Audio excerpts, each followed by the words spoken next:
Feature of our weekly gathering is something we call the community moment, where it's a chance for someone from the Oasis community to share kind of a brief thought for the day. We've had all kinds of community moments. Sometimes it's the story of your journey to free thought. Sometimes it's a topic you're passionate about, an idea from a book you read. If you'd like to do a community moment, we love bringing a diversity of voices and ideas to the table, so just get with me, and you can send me an email at mike@houstonoasis.org, or send me a Facebook message, something like that, and we'll get you on the calendar. Today we have a first-time community moment presenter. She's going to be speaking to us about mental health awareness issues. Let's give a warm welcome to Jamie Brown. Jamie. I'm here to talk to you this morning about the benefits of mental health awareness. Recently, I was introduced to a study completed by Mental Health America. The goal was to track the trends found in mental health across the United States. Of course, I gravitated towards Texas, and I was astonished at my findings. Did you know that we're number 6 in the need ranking category? Meaning we're number 6 out of 51 states with a need for mental health. And that doesn't even account for all of the people that are undiagnosed. And on the access ranking, we fell at number 47. This means we're one of the states with the greatest need for mental health, and we're one of the least accommodating. With our increasing understanding of science, we continue to understand and diagnose previously invisible illnesses, things like depression, anxiety, PTSD, ADD, ADHD, autism, POTS, the list goes on. They're all on the rise because of our understanding. But our nature of discrimination hasn't changed. While we strive to be more politically correct, it's our instinct to treat differences as lesser. It took me a really long time to even entertain the idea that I might be different, that there might be something about me different. It scared me that I might have this stigma over me forever, marked as lesser. It's still even hard for me to say that I have a disability, for the sheer stigma associated with the word. But I believe I'm finally understanding it all in a much different way. I don't think a disability makes me less. Maybe it's the stigma against the word in general that makes us want to fight it. Even still, as I'm speaking these words, I struggle with the fear that's associated with someone being an inferior member of society. But I know I'm not. Until the world sees us as we are and adapts to our well-being, we will continue to struggle. I'm understanding now that disability just means that we don't do life the same as everyone else. Just because I'm different, because I'm disabled, doesn't make me lesser or inferior. It was my partner that reminded me.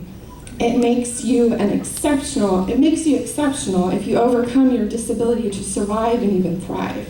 It makes you an even more important member of society as we progress.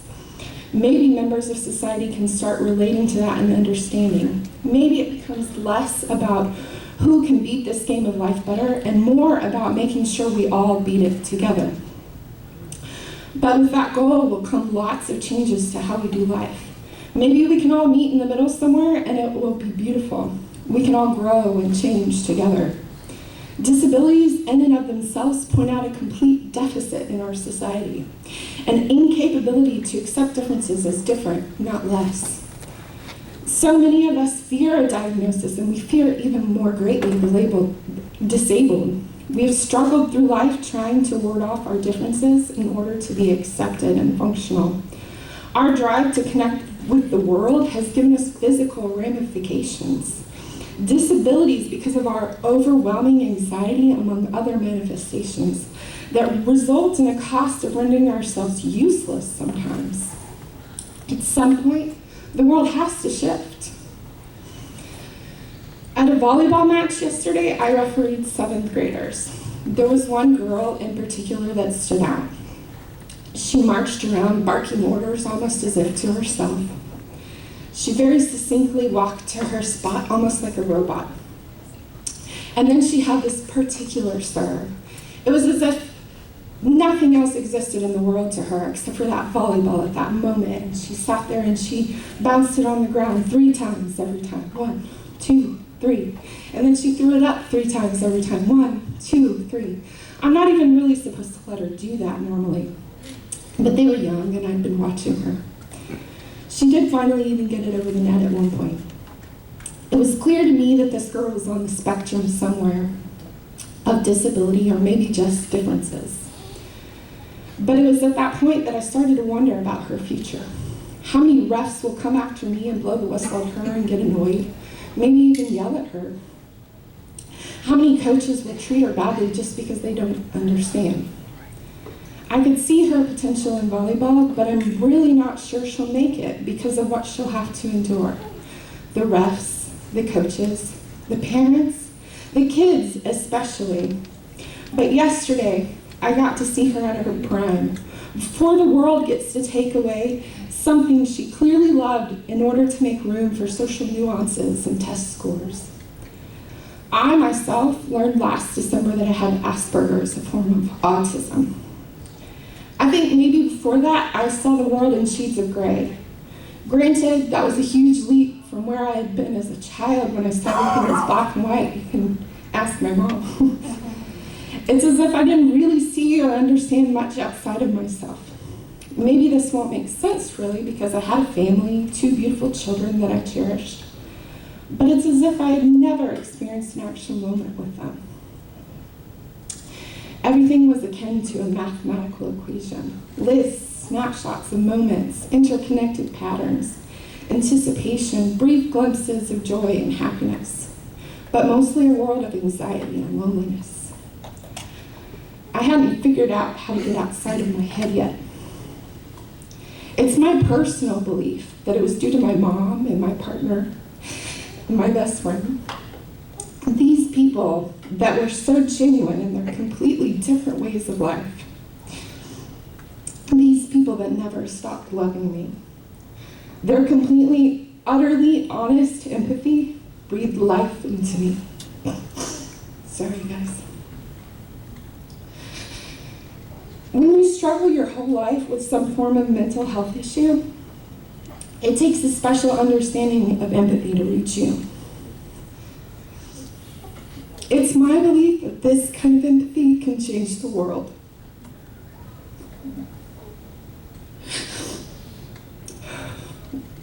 So how do we do that? Autism itself is an entirely different neurology. We think differently, we act differently, we react differently. Interpreting those differences across the entire spectrum of mental health is difficult to do. But it's been my personal mantra to remind myself that not everyone has the same story. Humanity is complex and we don't understand it all yet, not even close. The human brain alone is perplexing. I think it goes back to the entire shift in thinking, changing judgment to curiosity. We have to support these individuals.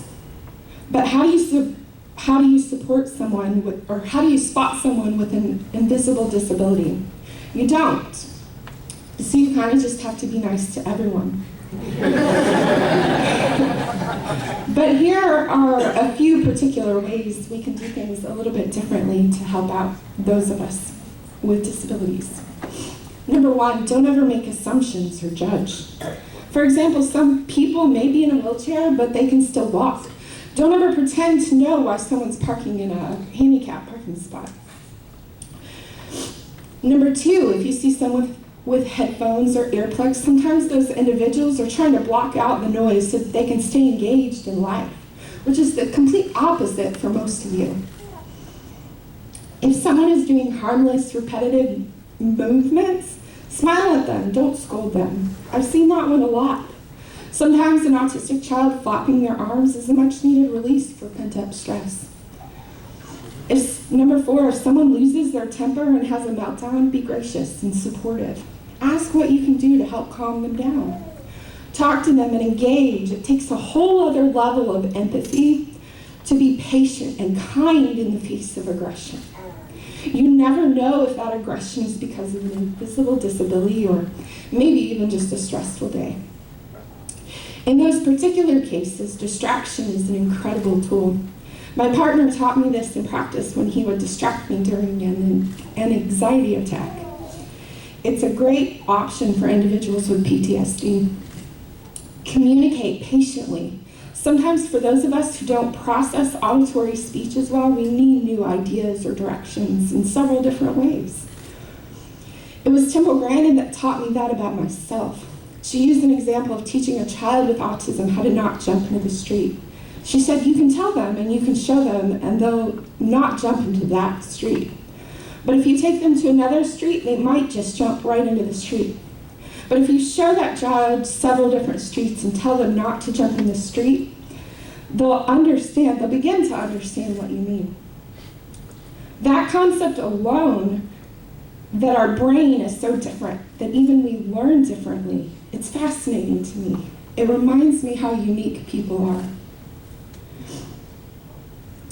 Number 6, the most important way to support individuals is that we need to teach our children inclusion, respect, and empathy. The greatest impact we can make is to teach our children to do better, to pull kids who are different in, to teach them that differences are a normal part of life and it is absolutely never okay to mistreat someone because they're different. I believe we are a community of people who teach our children a very important moral code at a very early age, and part of that needs to be inclusion. We also have to support the parents. Don't scold them for a misbehaving child. Give them grace. You don't know how far that child has come or the battles they fight. Help them with meltdowns. If the meltdown isn't too severe, you could try to distract the child with goofy faces or odd movements or silly jokes. If the meltdown is more severe, ask the parent if you can help, or simply just remind them that you understand and that it's okay and no big deal.